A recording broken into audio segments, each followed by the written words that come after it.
జాంబవంతుడు లేచాడు. జాంబవంతుడు చతుర్ముఖ బ్రహ్మగారు ఆవలిస్తే వచ్చినవాడు. అందుకని ఆయనది దీర్ఘాయుష్మంతుడు. అందుకే మీకు ద్వాపర యుగంలో కూడా కనపడతాడు. ద్వాపర యుగంలో కూడా వినాయక చవితి వ్రతకల్పంలో శ్రీకృష్ణ భగవానుడితో యుద్ధం చేస్తాడు. ఆ జాంబవంతుడు లేచి ఒక మాట అన్నాడు, నాయనా హనుమా, నీ బలాన్ని నువ్వు మరిచిపోయావు, నీ బలం నీకు జ్ఞాపకం లేదు. ఒకానొకప్పుడు శ్రీ మహావిష్ణువు వామనమూర్తిగా వచ్చి బలిచక్రవర్తి దగ్గర 3 అడుగులు దానం అడిగారు. ఇచ్చాను, నీకు కావలసిన భూమిని తీసుకో, కొలుచుకో అన్నాడు బలిచక్రవర్తి. వెంటనే ఆ చిన్న పిల్లవాడిగా వచ్చినటువంటి వామనమూర్తి తన యొక్క పాదముల చేత 3 అడుగుల భూమిని కొలవడం కోసమని ఒక పాదంతో ఈ భూమిని అంతటినీ కొలిచాడు, ఒక పాదంతో ఆకాశాన్నంతటినీ కొలిచాడు. 3వ అడుగు ఎక్కడ పెట్టను అన్నాడు. అప్పుడు ఇంతంతైవటుడు ఇంతయై మరియు తానింతై అభోవీధిపై అంతైతో మండలగ్రమణ కల్లంతై ప్రభారాశిపై అంతై చంద్రునకంతయై ధ్రువునిపై అంతై మహర్వాటిపై అంతై సత్యపదోన్నతుండగుచు బ్రహ్మాండాంత సంవర్ధి. అంత పెరిగిపోయినటువంటి ఆ త్రివిక్రమ స్వరూపంతో పాటుగా అరణ్యములతో పర్వతములతో ఉన్నటువంటి ఈ భూమికంతటికి 21 మార్లు ప్రదక్షిణం చేశాను హనుమ, జాంబవంతుడు చెప్తున్నాడు. కానీ ఇప్పుడు ఓపిక లేదు, వెళ్ళలేను. నువ్వు సామాన్యుడివి కావు, కారణజన్ముడివి. నీ తల్లి ఒక అప్సర స్త్రీ, పుంజకస్థల, శాపవశాత్తు ఈ భూమి మీద అంజనాదేవి అన్న పేరుతో పుట్టింది. ఆమె నీ తండ్రి అయినటువంటి కేసరి యొక్క భార్య. వాయుదేవుడు ఔరసపుత్రుడిగా కేసరికి క్షేత్రజునిగా అనుగ్రహించాడు నిన్ను. అప్పుడు పుట్టినటువంటి కారణజన్ముడివి. పుట్టి పుడుతూనే శిశురూపంలో ఆకలిగొని ఉదయిస్తున్న సూర్యబింబాన్ని పండనుకొని పట్టుకోవడానికి వెళ్ళి ఇంద్రుని యొక్క వజ్రాయుధం చేత కొట్టబడి ఎడమదవడ విరిగి కింద పడితే విరిగిన దవడ కలిగిన వాడివి కనుక హనుమ అని పేరు పొందావు. అనేక పర్యాయములు గరుత్మంతుడు సముద్రం మీద వెళ్ళిపోతూ అందులో తిరిగేటటువంటి పావుల్ని తన్నుకుపోతుండగా నేను చూశాను. వైనతేయుడైనటువంటి ఆ గరుత్మంతుని యొక్క రెక్కలకు ఎంత గొప్ప శక్తి ఉందో హనుమ, వాయుపుత్రుడవైనటువంటి నీ యొక్క భుజములయందు కూడా అంత శక్తి ఉంది. నీ బలాన్ని నువ్వు జ్ఞాపకం తెచ్చుకో. ఒకప్పుడు ఋషుల యొక్క శాపకారణం చేత నీ బలాన్ని మరిచిపోయావు. ఇప్పుడు సమస్త వానర జాతి ప్రతిష్టని, వానర ప్రభువైనటువంటి సుగ్రీవుని యొక్క కార్యాన్ని నెరవేర్చడాన్ని, సుగ్రీవుడిచ్చినటువంటి మాట నిజమైంది అనేటట్టుగా సుగ్రీవుడి యొక్క ప్రతిష్టని నిలబెట్టడం, రామచంద్రమూర్తి కార్యాన్ని సాధించడం, సీతమ్మ తల్లి క్షేమవార్త తీసుకురావడం, ఇంతమంది వానరుల యొక్క ప్రాణాన్ని నిలబెట్టడం నీ చేతులలో ఉన్నాయి. హనుమ, వాయువు, గరుత్మంతుడు, నువ్వు, మీ ముగ్గురికే ఇంతటి వేగం ఉన్నది. అటువంటి నీవు ఇలా నిస్తేజుడిలా కూర్చోవడం మర్యాద కాదు. నీ బలాన్ని, నీ శక్తిని నువ్వు జ్ఞాపకానికి తెచ్చుకొని ఒక్కసారి లంఘించు అని ఆయన్ని పిలుస్తూ ఒక మాట అంటారు. హనుమాన్ హరిరాజస్య సుగ్రీవస్య సమోహ్యపి రామలక్ష్మణయోశ్చాపి తేజసాచ బలేనచ. ఇది జాంబవంతుడు చెప్పినటువంటి పరమ సత్యమైనటువంటి మాట. ఆయన అన్నాడు, ఓ హనుమ, హనుమన్ హరిరాజస్య, వానరములకన్నిటికీ రాజైనటువంటి ఓ హనుమ, సుగ్రీవస్య సమోహ్యపి, నువ్వు నీ వినయము చేత సుగ్రీవుడి దగ్గర ఒక మంత్రిగా సేవిస్తున్నావు, కానీ నువ్వు సుగ్రీవుడి కన్నా తక్కువ వాడవు కాదు. సుగ్రీవుడితో సమానమైనటువంటి బలపరాక్రమములున్నవాడివి. అది రామలక్ష్మణయోశ్చాపి, రామలక్ష్మణులిద్దరూ ఎంతటి తేజోవంతులు బలవంతులో నీవు కూడా అంతటి వాడవే. తేజసాచ బలేనచ, తేజస్సు ఎందు బలము ఎందు ఆ ముగ్గురి కన్నా నువ్వెంత మాత్రము తక్కువ వాడివి కావు.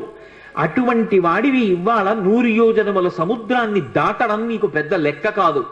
కానీ నీ బలాన్ని నువ్వు మర్చిపోయావు. హనుమ, ఉత్తిష్ట హరిషార్దూలా లంఘయస్వ మహార్ణవం పరాహి సర్వభూతానాం హనుమన్యా గతిస్తవ అన్నాడు. ఉత్తిష్ట హరిషార్దూలా, లే హనుమ, నీ శక్తిని జ్ఞాపకం తెచ్చుకో. లంఘయస్వ మహార్ణవం, ఈ సముద్రాన్ని చిన్న ఎద్దు పాదములో అడుగు వేస్తే అది చిన్న ముద్ర పడితే అందులోకి వచ్చి నీళ్లు నిలబడితే ఎంతుంటాయో నీ శక్తి ముందు ఈ సముద్రం అంతా.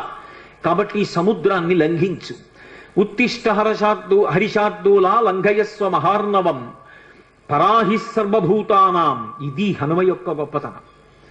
హనుమన్యాగతిస్తవ సర్వభూతానాం, ఈ సృష్టిలో ఎన్ని భూతములున్నాయో అన్ని భూతముల కన్నా కూడా వంతుడవు గమనమునందు అటువంటి వేగమున్నవాడివి నువ్వే. పరాహి సర్వభూతానాం హనుమన్యాగతిస్తవ, నీ యొక్క వేగం అటువంటిది. అంతటి వేగమున్నవాడివి నువ్వు ఇవాళ ఇలా కూర్చోవడం బావులేదు, లే నీ బలాన్ని పుంజుకో అన్నాడు. ఎప్పుడైతే జాంబవంతుడు కీర్తించాడో వెంటనే హనుమ యొక్క శాపం నివారణమైపోయింది. ఇప్పటికీ తెలియక ఓ మాట అంటుంటారు, మనం ఆయన బలం ఆయనకి జ్ఞాపకం చేయాలండి అని. మనం జ్ఞాపకం చేయక్కర్లేదు, ఎప్పుడో ఆయన శాపం తీరిపోయింది. తీరిపోయి తన బలం తాను జ్ఞాపకానికి తెచ్చుకున్నారు కాబట్టే వెంటనే ప్రతిజ్ఞ చేశారు. లేచి నిలబడి, ఇక్కడి నుంచి నేను కాని సముద్ర లంఘనాన్ని ప్రారంభం చేస్తే నేను నా పాదములతో భూమిని దట్టించినప్పుడు ఈ భూమి ఊంచుకోలేదు, అందుకే మహేంద్రగిరి మీద నిలబడి అక్కడి నుంచి బయలుదేరి వెడతాను. నాకిప్పుడు ఎంత సంతోషంగా ఉందంటే, అపారమైనటువంటి వేగము కలిగినటువంటి బంగారు రెక్కలు అల్లారుస్తూ ప్రయాణించేటటువంటి గరుత్మంతుడు సముద్రం మీద తీవ్రమైన వేగంతో వెడుతూ పావుల్ని తన్నుకుపోతుంటే ఏకకాలంలో ఆ గరుత్మంతుడి చుట్టూ కొన్ని వందల పర్యాయములు ప్రదక్షిణం ఆచరించగలను. సముద్రానికి ఉత్తర తీరంలో నిలబడి వంగి ఉత్తర తీరాన్ని నా చేతితో స్పృశించగలను.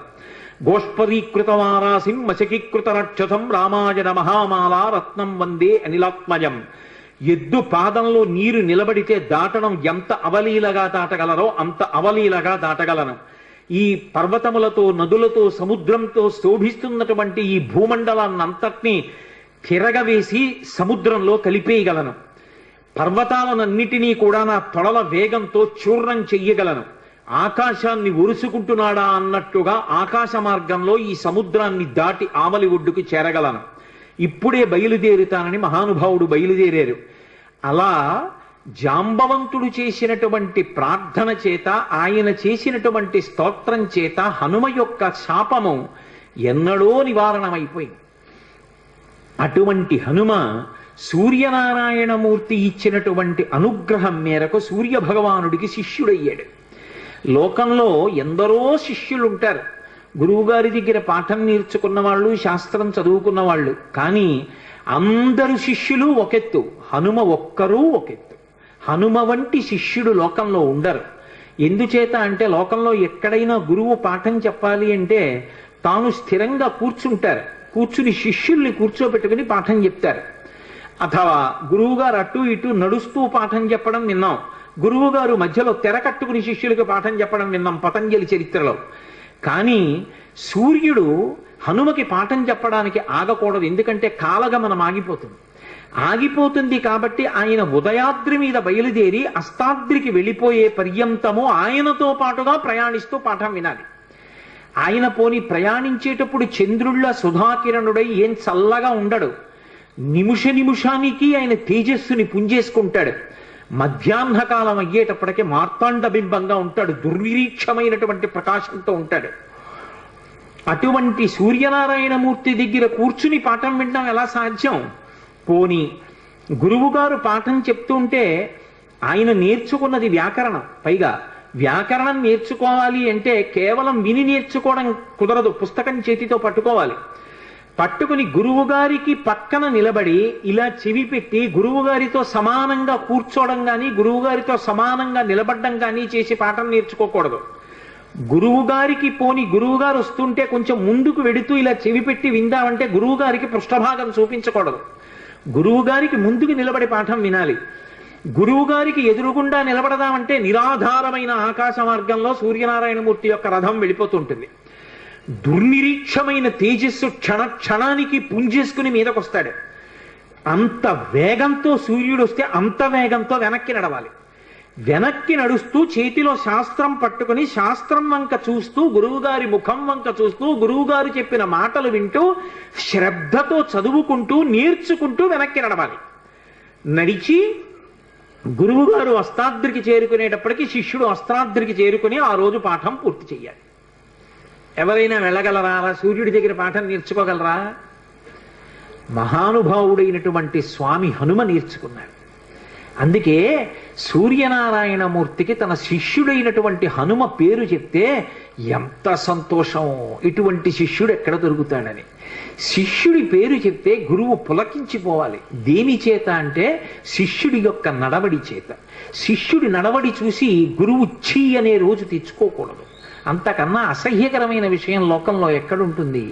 కాబట్టి ఆ హనుమ యొక్క వినయం, ఆ హనుమ యొక్క నడవడి చూసి గురువు అయినటువంటి సూర్యనారాయణమూర్తి పరవశించిపోయేవాడు. విచిత్రం ఏమిటంటే హనుమకి గురువు సూర్యనారాయణమూర్తి, ఆ సూర్య వంశంలో ప్రభవించినటువంటి వాడు రామచంద్రమూర్తి. రామచంద్రమూర్తికి గురువు వశిష్ఠుడు. రామచంద్రమూర్తికి గురువు వశిష్ఠుడైతే రామచంద్రమూర్తి స్వామి హనుమకి సమస్తం. యథార్థానికి స్వామి హనుమకి తల్లి రాముడే, తండ్రి రాముడే, గురువు రాముడే, దైవం రాముడే, అన్నీ రాముడే. అసలు శాస్త్రంలో ఒక సీతారామాంజనేయ సంవాదం అని ఒక విషయం చెప్తారు. రామతారక మంత్రోపదేశం హనుమకి ఎవరు చేశారు అంటే సీతమ్మ చేసింది అంటారు. హనుమకి వేదాంత జ్ఞానం నేర్పిన వారెవరు అంటే రామచంద్రమూర్తి. రాముడు గురువు హనుమకి. సూర్యుడి దగ్గర వ్యాకరణ పాఠం అంతా నేర్చుకున్నాడు, కానీ ఆ వినయానికి సూర్యుడు పొంగిపోతాడు. నాకు ఇప్పటికీ తిరుపతి వెడితే ఆ పద్మావతి అమ్మవారి దేవస్థానానికి వెళ్ళి జగదంబని సేవించి వచ్చిన తర్వాత పద్మ సరోవరం ఎదురుగుండా సూర్యనారాయణమూర్తి ఉంటారు, 2 చేతుల్లో ఇలా కమలాలు పట్టుకుని. ఆయన దగ్గరికి వెళ్ళి ప్రదక్షిణం చేసి కూర్చోగానే నాకు మొట్టమొదట జ్ఞాపకం వచ్చేవారు ఎవరంటే హనుమ. ఎందుకంటే ఈ గురువు గారు ఎంత మురిసిపోతూ ఉంటారో ఆయన్ని శిష్యుడిని తలుచుకుని. అది కదా శిష్యుడంటే. శిష్యుడి పేరు చెప్పేటప్పటికీ గురువు పరవశించిపోవాలి. గురువు సదా నా శిష్యుడు రక్షింపబడుగాక అని మనసులో అంత సంతోషంతో ప్రార్థన చేసేటట్టుగా శిష్యుడి యొక్క నడవడి ఉండాలి. అందుకే ఆ సూర్యనారాయణమూర్తి దగ్గర వ్యాకరణం నేర్చుకున్నారు, వేదాంతాన్ని రామచంద్రమూర్తి దగ్గర నేర్చుకున్నారు హనుమ.